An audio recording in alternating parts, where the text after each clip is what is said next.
Actually got woken up last night because there was a cow that came up, presumably wanting to sleep here, realized I was here, and then wigged out and ran off. Just gonna finish this cup of coffee and then get moving for town. When I'm hiking out here in the dust, my socks just end up with encrusted dirt on the bottom, combination of the dust and sweat.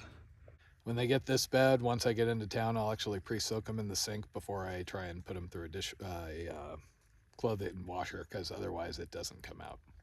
So Rawlins became a mail drop because I needed a new pair of shoes, and then I started to have some things wear out, like socks and underwear. Whenever I do mail something, I tend to try and mail multiple things just to get it over with, because I don't like hassling with having to get a box from the post office more than necessary.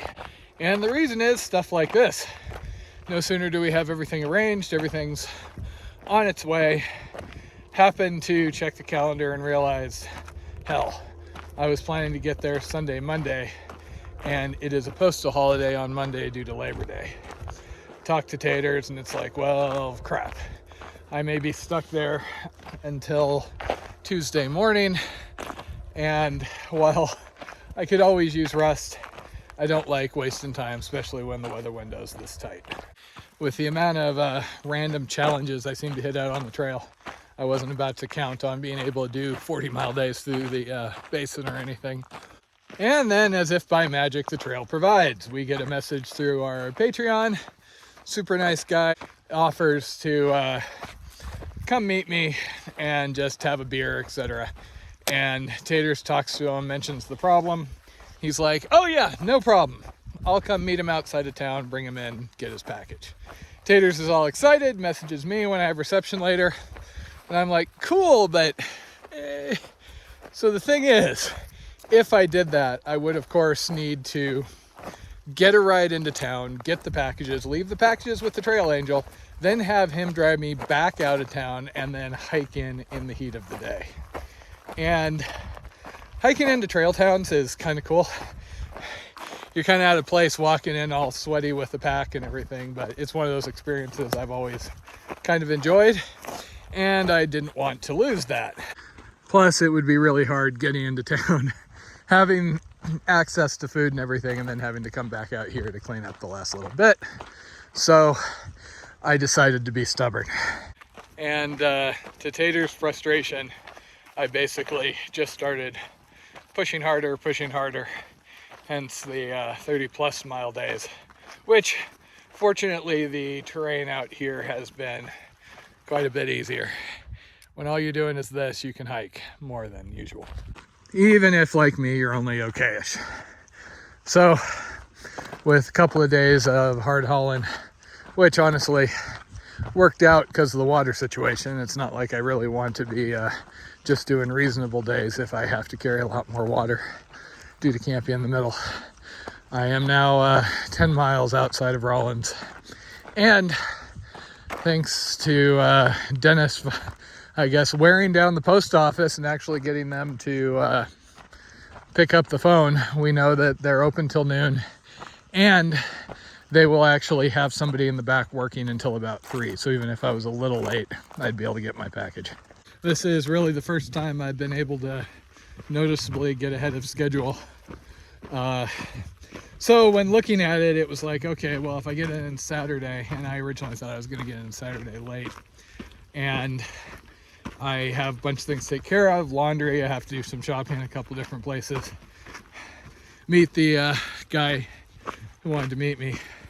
That's going to be kind of rushed, and I don't want to leave in the heat of the day, since despite the forecast, every time I get a new one, it looks like it's hotter and hotter. Yesterday was coming in the 90s, not in the 80s. So how about I stay Saturday night, Sunday night, and then I can leave early Monday. I'm reluctant to take any time off the trail just because of time pressure now. It's all about getting through Colorado.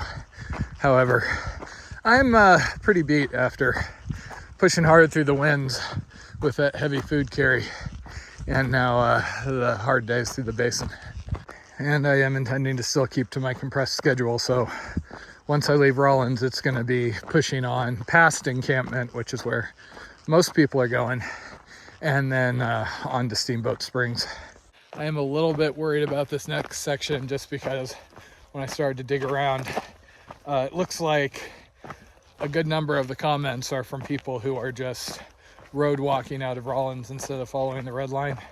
So then it's just a 60-mile road walk to get down to where you hitch into encampment, which normally not the biggest deal, but looking, the water sources seem kind of sparse. My mileage the last couple of days were hard days, but didn't feel heroic or anything.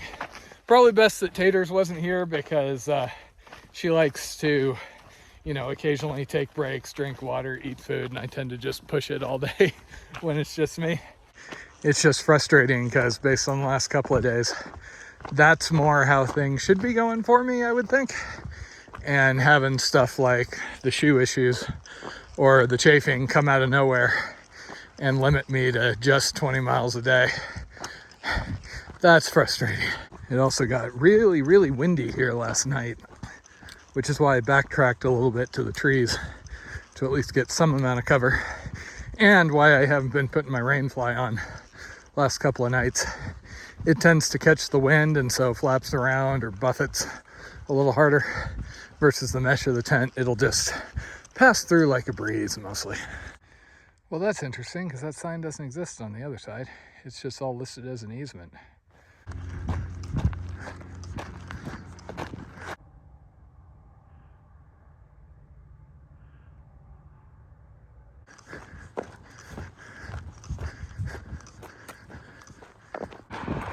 I just shake my head that there are people voluntarily doing hundreds of miles on highways like this rather than just do the trail.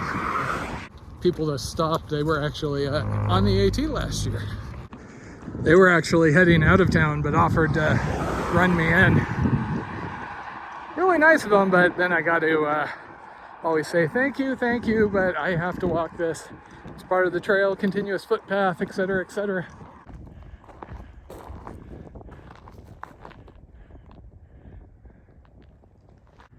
Yee frickin' ha.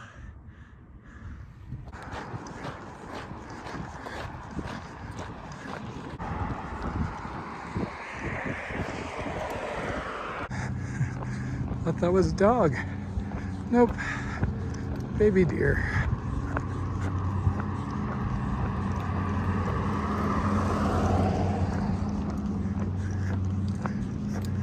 Sorry, buddy. Not gonna hurt you.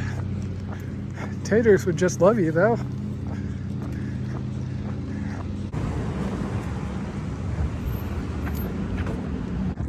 And 9:45. Hours to spare. So the good news is I got here in time. The bad news is the socks and underwear are not here. There was some issue between general delivery and Amazon, probably.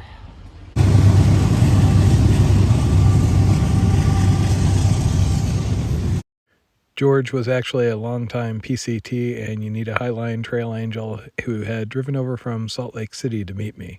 We ran out to a sports bar, grabbed some food and a beer, and then he was nice enough to drop me off at my hotel across town. And Jen booked me at the budget option. Unfortunately, I ended up having to wait around out front for about an hour and a half until the room was ready. There was another thru hiker waiting with me, and talking to him, he had actually come back from the section south of Rawlins, and it turned out the water situation was both worse than I thought, and apparently multiple people had gotten sick even after filtering.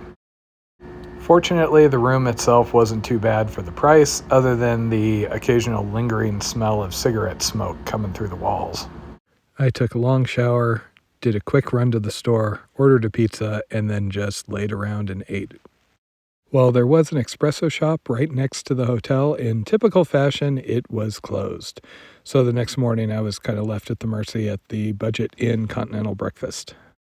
I've been putting off leaving the room because I am just dead tired. But time to hike to Walmart.